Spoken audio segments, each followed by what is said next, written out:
మీకు అర్ధరాత్రి 12 గంటలకి కళ్ళొస్తున్నాయా?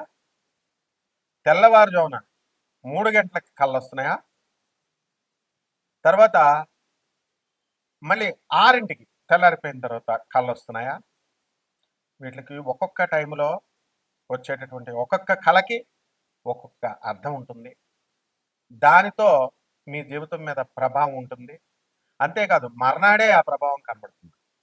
అలాగే కళల్లో టైంలే కాకుండా మనకొచ్చేటటువంటి కళల్లో ఉన్నటువంటి వస్తువులు కానీ, జంతువులు కానీ, మనుషులు కానీ, దెయ్యాలు కానీ, ఇలా మీకు వచ్చేదానికి అన్నిటికి కూడా ఒక్కొక్క దానికి ఒక్కొక్క అర్థం ఉంటుంది.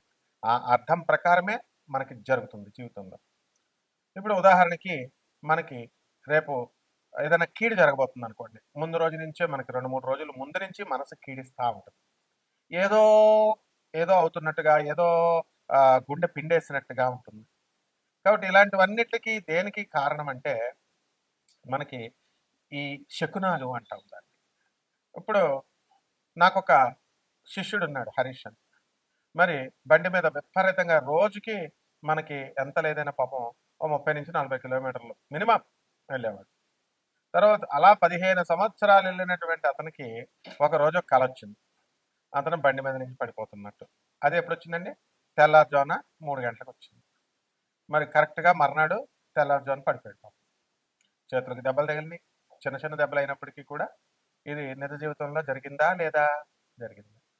ఇకపోతే మనకి అత్యద్భుతంగా ఎదగాలి అనే తపనతో చాలా మంది ఉంటారు.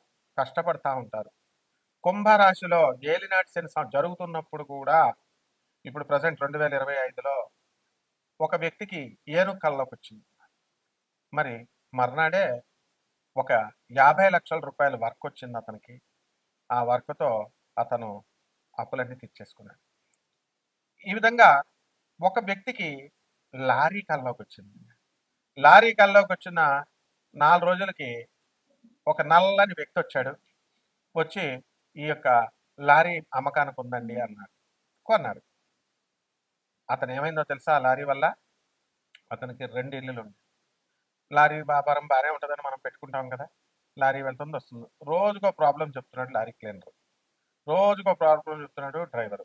అటు బండి వదులుకోలేక, ఇటు వ్యాపారాన్ని ఆపుకోలేక ఏం చేశాడంటే అతను ఆ ఒక ఇల్లు నెమ్మదంగా అమ్మేసుకోవడం జరిగింది. కాబట్టి ఇవన్నీ కూడా అదృష్టం కానీ, లేకపోతే మనకొచ్చేటటువంటి దురదృష్టం కానీ, ఇవన్నీ కళల రూపంలో మనకి భగవంతుడు మనకి ప్రసాదిస్తాడు. తర్వాత చాలా మందికి పాములు కల్లోకొస్తుంటాయి. అంటే చాలా రకాల కల్లోకొస్తాయి. ఎక్కువగా వచ్చేటటువంటి వాటిలన్నిటిని కూడా ఒక కేటగరైజ్ చేసి చెప్తున్నాను. పాములు కల్లోకొస్తాయి. ఆ పాములు నేల మీద పాములు, నీటిలో పాములు ఇలా వస్తాయి కదా! ఇలా వచ్చినప్పుడు పాము మిమ్మల్ని పెద్దవాళ్ళు మన ఇంట్లో పెద్దవాళ్ళు చెప్తూ ఉంటారు. పాము కాటేయాలండి అని. కాటేస్తేనే మంచి కళ. లేకపోతే పాము అనేటటువంటిది గాలి, దెయ్యము అని చెప్తూ ఉంటారు. పామొస్తే ఏమవుతుందో తెలుసా మీకు? చక్కగా ధనం, ధనం రాబోతుంది. నాగదేవత పాము. అందువలన గాలి, దెయ్యం అని పెద్దలు పాపం మామూలుగా చెప్తూ ఉంటారు. అలా కాకుండా మనం ఈ జ్యోతిష పరంగా మనం కనుక తీసుకున్నట్లయితే మనకు కొన్ని అర్థాలు ప్రత్యేకంగా ఈ పాముల కల్లోకి వచ్చినప్పుడు, మనకి చేపల కల్లోకి వచ్చినప్పుడు, నీటి జంతువుల కల్లోకి వచ్చినప్పుడు, కప్ప, నీరు ఉన్నటువంటి ఇవన్నీ కూడా మనకి పైకి తేలుతున్నట్టు కల్లోకి వస్తున్నాయి అనుకోండి, మనం కష్టాల నుంచి బయటకు వచ్చేస్తున్నట్టు లెక్క. అదృష్టం మనల్ని వరించబోతోంది అని అర్థం. ఎక్కువగా సామాన్యంగా అందరికీ ఎవరి కల్లోకి వస్తారు తెలుసా? యూత్ చదువుకునేటటువంటి పిల్లలకి మరి వాళ్ళకి పుస్తకాలు, పెన్నులు కల్లోకి రావాలి. కానీ ఈ మధ్య కాలంలో వాట్సాప్‌లు, ఫోన్‌లు కల్లోకి వస్తున్నాయి. ప్రేమల్లో పేగలోతుల్లో దిగిపోయినటువంటి వాళ్ళు ఉంటారు. వాళ్ళకి వాళ్ళ ప్రియురాళ్ళు కల్లోకి వస్తారు. ఇది సహజం ఇది. కానీ ఈ ప్రియురాళ్ళు కల్లోకొస్తే త్వరలోనే మనకి మన జీవితం భస్మం అయిపోతుందని అర్థం అనమాట. త్వరలోనే మనకి కెరీర్ పరంగా మనం దెబ్బతింటాం. ఆ తర్వాత మన భవిష్యత్తు దెబ్బతినేటటువంటి ఛాన్స్ ఉంది అని. ఎందువల్లనండి బాబు ఇదేంటండి మాకు ఆళ్ళే కల్లోకొస్తున్నారంటే, ఇప్పుడు డైరెక్ట్‌లీ ప్రపోర్షనల్ అని, ఇన్వర్స్‌లీ ప్రపోర్షనల్ అని మనం చెప్పుకుంటాం. అందువలన ఈ ఇన్వర్స్‌లీ ప్రపోర్షనాలిటీలోకొచ్చేటటువంటి ఇదే ఈ యొక్క ప్రియురాళ్ళు ఇదంతా కూడా. మీరు నిజం చెప్పండి గుండెల మీద చెయ్యేసుకుని. ఎవ్వరన్నా పెళ్ళయిన తర్వాత గానీ, లేదా పెళ్ళికి ముందు ప్రేమ వ్యవహారాలు ఇప్పుడు పెళ్లి చేసుకునేవాళ్ళు కొంతమందికే సక్సెస్ అవుతాయనుకోండి. వీళ్ళెవ్వరైనా బాగుపడినోళ్ళున్నారా? పెళ్లి అయినోళ్ళు గూడా ఇప్పుడు కాపురాలు చేస్తున్నటువంటి వాళ్ళు కూడా ఏదో సమస్య చెప్తానే ఉంటారు. ఏదో అప్పుల బాధ అంటాడు, లేకపోతే భర్త ఆహ్, ఇంకా సంపాదించట్లేదనో, లేకపోతే భర్త తాగుతున్నాడనో రకరకాల సమస్యలొస్తాయి. వీళ్ళందరికీ విచిత్రం ఏమిటని తెలుసా మీకు? అందరూ అసహించుకునేటటువంటి చాలామంది ఇప్పుడు జనరేషన్ మారిందనుకోండి. కొంతమంది అసహించుకునే మందు బాటిల్ కల్లోకొస్తే మనకి త్వరలో డబ్బు రాబోతుందని అర్థం. యూనివర్సల్ ప్రొపోర్షనాలిటీ సూత్రం అది. సో, ఈ విధంగా మనకి బంధువులు కల్లోకొస్తున్నారు కళకళలాడుతూ. పెళ్లవుతున్నట్టు కల్లోకొస్తారు. పెళ్లవుతున్నట్టు వస్తే చనిపోయినట్టు రావాలి, పెళ్లొస్తున్నట్టు వస్తే మంచిది కాదు అనంటారు. పెళ్లి కూతురు, కొత్త పెళ్లి కూతురు కల్లోకి రావాలి. నీకు నువ్వే కల్లోకొచ్చావనుకోండి, అబ్బా! అద్భుతం అనమాట. ఆ తర్వాత త్వరలో కుడి కన్ను కొట్టుకోవడం అనుంటుంది. మనకి తెల్లవారుజామున కూడా మనకి కళ్ళు కుడి కన్ను కొట్టుకోవడం, ఇవన్నీ కూడా మనకు కొంతమందికి అనుభవంలోకొస్తాయి. ఇలా చాలా రకాలు. మర్రి చెట్టు, రావి చెట్టు, తర్వాత ఈ ఉమ్మెత్తు చెట్టు, ఇవి కల్లోకి రావాలి.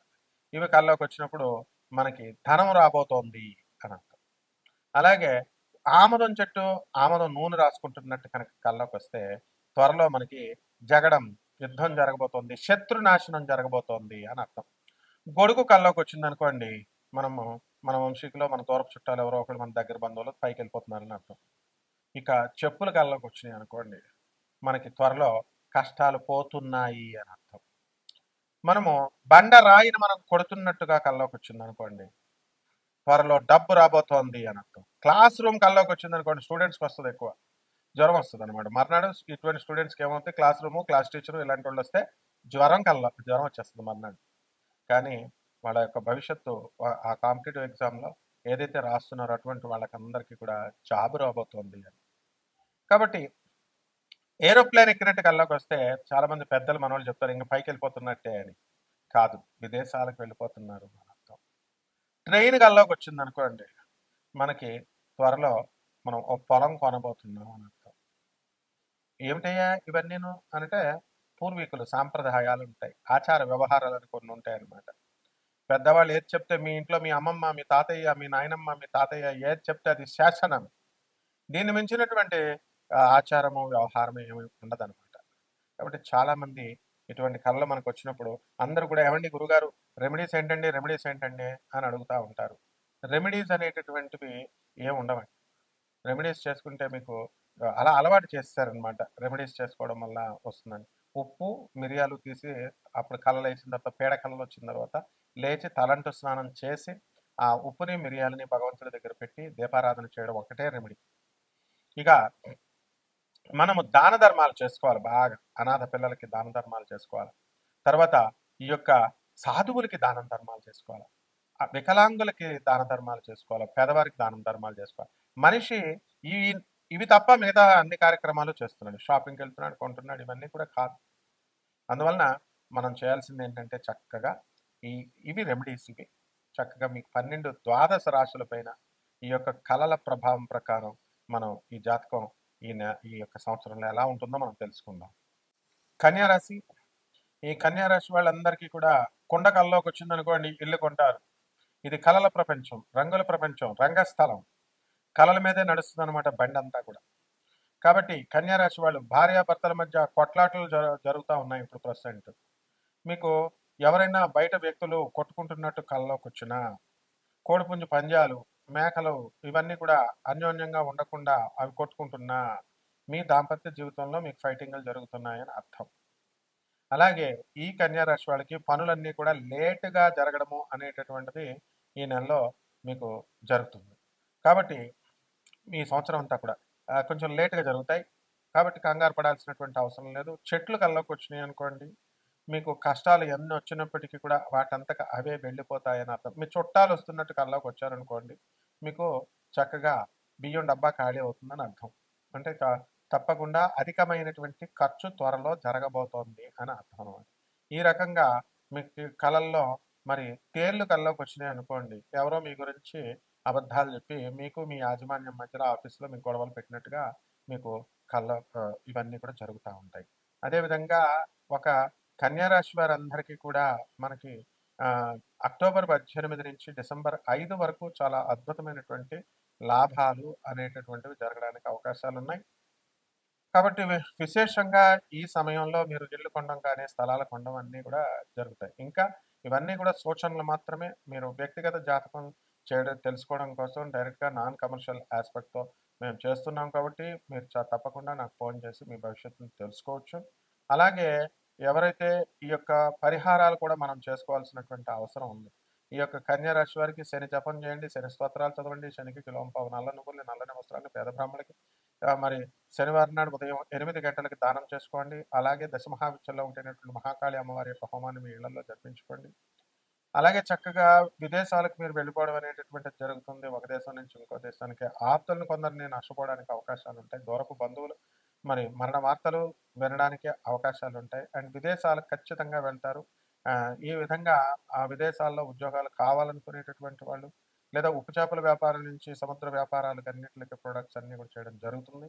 ఎవరైతే మనకి సీరియస్‌గా ఇంట్రెస్టెడ్ ఉన్నటువంటి వాళ్ళు, మీ జీవితాన్ని మార్చుకోవాలనుకునేటటువంటి వాళ్ళు డెఫినెట్‌గా మనకి ఫోన్ చేయాలి. అంతేగాని ఏదో సరదాగా మందు తాగుతూ సాయంత్రం 10 దాటిన తర్వాత క్రమశిక్షణ లేకుండా చేసేటటువంటి వాళ్ళు మాత్రము డెఫినెట్‌గా మీరు నాకు కాల్ చేయకూడదు.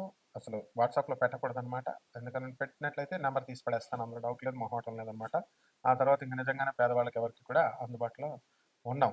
అంతే. కాబట్టి ఇది పంతులు గారు చెప్పేటటువంటి జ్యోతిష శాస్త్రం కాదు ఇది. నాసా రిపోర్ట్స్‌ని బట్టి అనేకమైనటువంటి టెక్నికల్ ఫ్యాక్టర్స్‌ని చూసి దాన్ని మోడర్న్ సైన్స్‌ని, ఏన్షియంట్ ఆస్ట్రాలజీని బ్లెండ్ చేసి చెప్పాల్సినటువంటి శాస్త్రము. కాబట్టి దీనికైనా సరే మేము నాన్ కమర్షియల్ ఆస్పెక్ట్‌తో మేము చెప్పడం జరుగుతుంది. కాబట్టి ఈ రకంగా మీరంతా కూడా ఎవరైతే మోసపోయామండి మేము వేరే వేరే పెద్ద పెద్ద జ్యోతిష్కుల దగ్గర మేము డిఫరెంట్‌గా ఫేక్ ఆస్ట్రాలజర్స్ పెద్దవాళ్ళు ఎవరు ఉంటారు. మనమే పెద్ద ఆస్ట్రాలజీ ఫీల్డ్‌లో మా గురువుగారు మధుర కృష్ణమూర్తి శాస్త్రి గారు భారతదేశంలో కాదు వరల్డ్‌లోనే నంబర్ 1 ఆస్ట్రాలజరు. ఆణిముత్యము భక్తులే ఆయనకి ఇల్లు కట్టించారు. అంత ధర్మాత్ముడు అనమాట. ఎవరు కూడా రాజమండ్రిలో ఎవరు కూడా డబ్బులు డిమాండ్ చేయడాలు, పీడించడాలు ఇలాంటివి మా గురువులకు చేత కాదు. అదే సాంప్రదాయంలో వస్తున్నాం కాబట్టి మేము కూడా అంతే అనమాట. సో సబ్జెక్ట్ పాయింట్ ఆఫ్ వ్యూలో world order number 1 astrologer Madhu Krishnamurthy Shastri garu మా గురువుగారు. కాబట్టి మీరంతా కూడా కొన్ని పద్ధతులు ఉంటాయి. ఆ పద్ధతుల్లో వెళ్ళండి, నేర్చుకోండి చక్కగా. ఇక ఈ కన్యా రాశి వారు చేసుకోవాల్సినటువంటి శని జపం చేసుకోండి, శని స్తోత్రాలు చదవండి, శని కిలోంపావు నల్ల నువ్వులు, నల్లని వస్త్రాలు పేద బ్రాహ్మణులు శనివారం నాడు ఉదయం 8 గంటలకి దానం చేసుకోండి. దశమహావిద్యలో ఉండేటటువంటి మహాకాళి అమ్మవారి యొక్క హోమాన్ని మీ ఇళ్లలో జరిపించుకోండి. అలాగే చక్కగా నలుపు రంగు వస్త్రాలను శనివారం నాడు ధరించండి. వాళ్ళు వద్దంటారు. ఫేక్ ఆస్ట్రాలజర్స్ అంతా రివర్స్ చెప్తారు. శనివారం నాడు మీరు తోటకూర దానం చేయండి. తోటకూర మీరు తినాలి, గోంగూర మీరు తినాలి.